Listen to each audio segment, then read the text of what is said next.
What's up, fight fans? This is Kurt DeVille with Counterpunch Boxing News, and I have some new news concerning Deontay Wilder. You know, he had his podcast, another exclusive phone conference today with the Boxing Voice, and like I promised, I'm gonna break that down.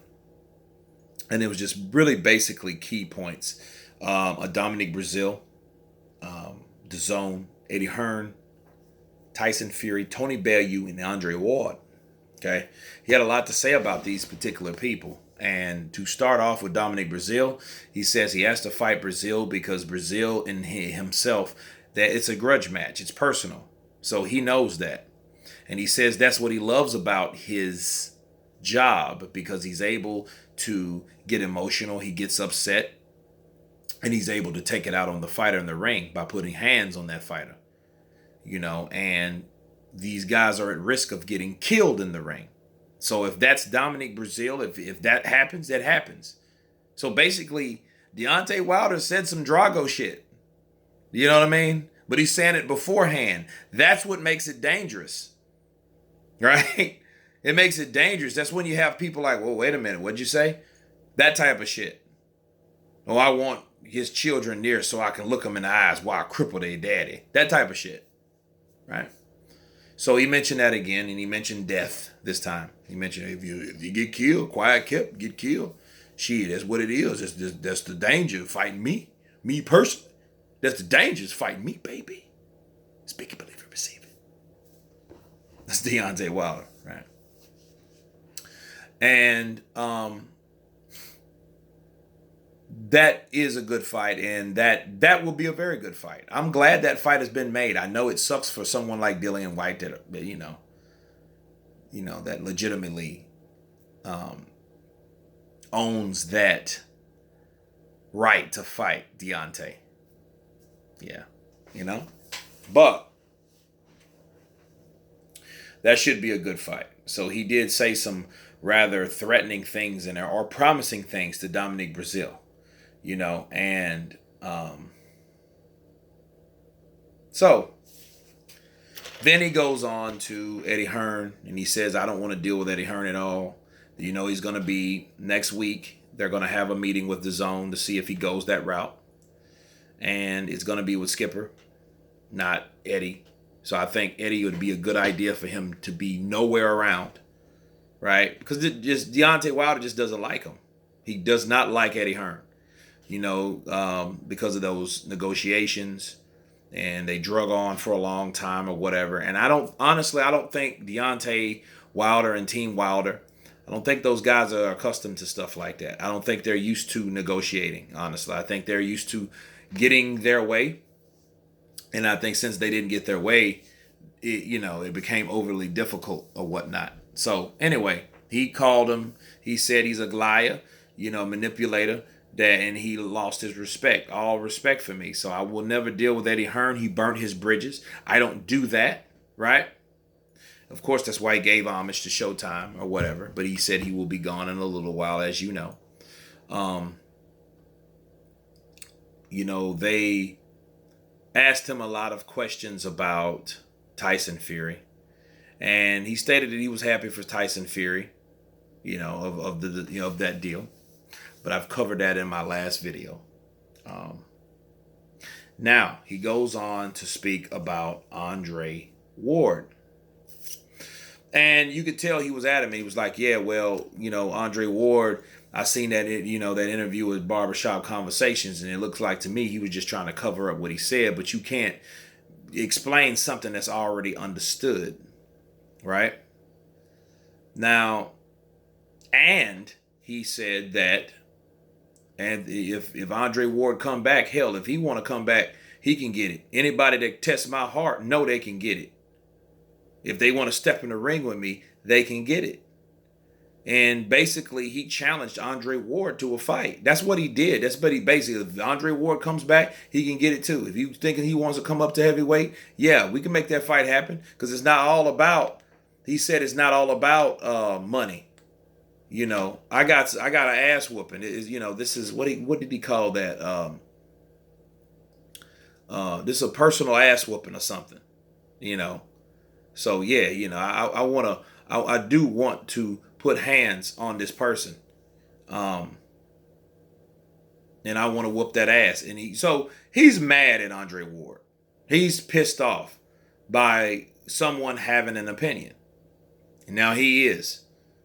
So, and he mentioned Tony Bellew. And then he was like, hey, I want to whoop that ass too. He can come, he can get it. Right? And so basically he said Tony Bellew, Andre Ward, if they want to fight him or whatever and get in the ring with him, he'll be more than happy to take a fight with those guys. Now, him saying all that, and then turn around and say, oh, well, I ain't mad at nothing that anybody say. I bless them. They don't have to ride with me, but they gonna know, I still gonna embrace them and hug them, and give them a hug, but I'm gonna pat them on the back of the head and say, don't do that shit no more. Now that was funny. But he did say those type of things. So if you talk, basically, this is what I'm hearing from Deontay. If you say anything contrary to him being a winner or victorious, or you're criticizing him in any way, you can't ride with him. And he will dismiss you or lash out at you because of the fact. And that's exactly what he did with Andre Ward. Andre Ward has had an opinion. He may not want to fight him in the next fight. You know what I mean? So he went to elaborate on that further. And Deontay Wilder was like, oh, he's just trying to do damage control. He's just trying to clean shit up now. And you understand, I already know what you said because you can't take back what you said.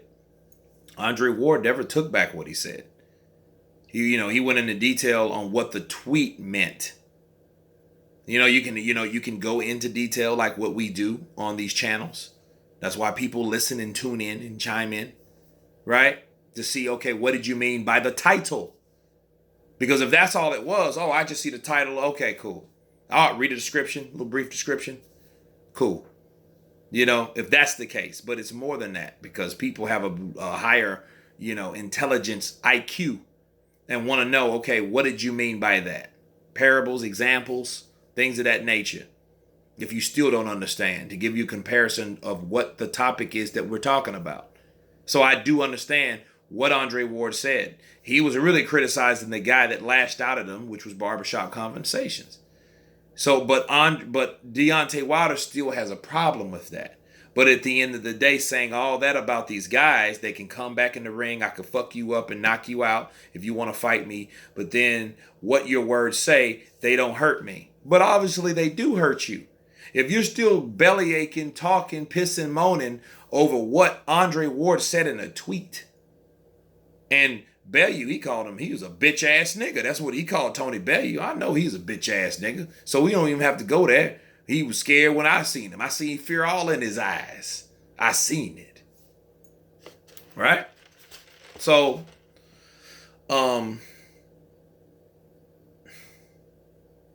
he was adamant on fighting those two guys. And he had a lot to say in this interview, but they were criticizing him because of his skill set, and they were like, well, you lack certain thing, the only thing you possess is power. He say, shit, that's the only thing. He say, that's all I got, but bitch, that's all I need. That's all I need is power. So Deontay Wilder is adamant on his power. He believes in his power. He believes that that's the only thing. He has the equalizer. That's what he says all the time. He has the ability to knock anyone out. And that's absolutely true. He does. If that man hits you with that right hand, he will render you unconscious. A lot of fighters will see that, and they saw that. Uber drivers and shit, ranked 57 and all that shit, they've seen it. He's knocked out these poor bastards. He has. Damn near decapitated this one guy. You know what I'm saying? Took his head clean off. Shit was in the fourth row. Right? But when you're dealing with fighters that are more skillful, and even with Tyson Fury, He talked about him, and he had a certain amount of time to be prepared. And he was like, well, I blessed Tyson Fury. Tyson Fury didn't bless me. I blessed him with this opportunity. And I'm the one that blesses him. Nobody can bless me but God. Okay. I got to counterpunch that. I'm like, okay, well, you pretend that you're a God-like figure now? Because he said, well, nobody can bless me but God. Okay, I can misconstrue that. I can misconstrue it for him saying that I am God. So I might have that wrong, but it sounds to me like no one can give you an opportunity because you are the only one that can give opportunities in every scenario. You know what I mean?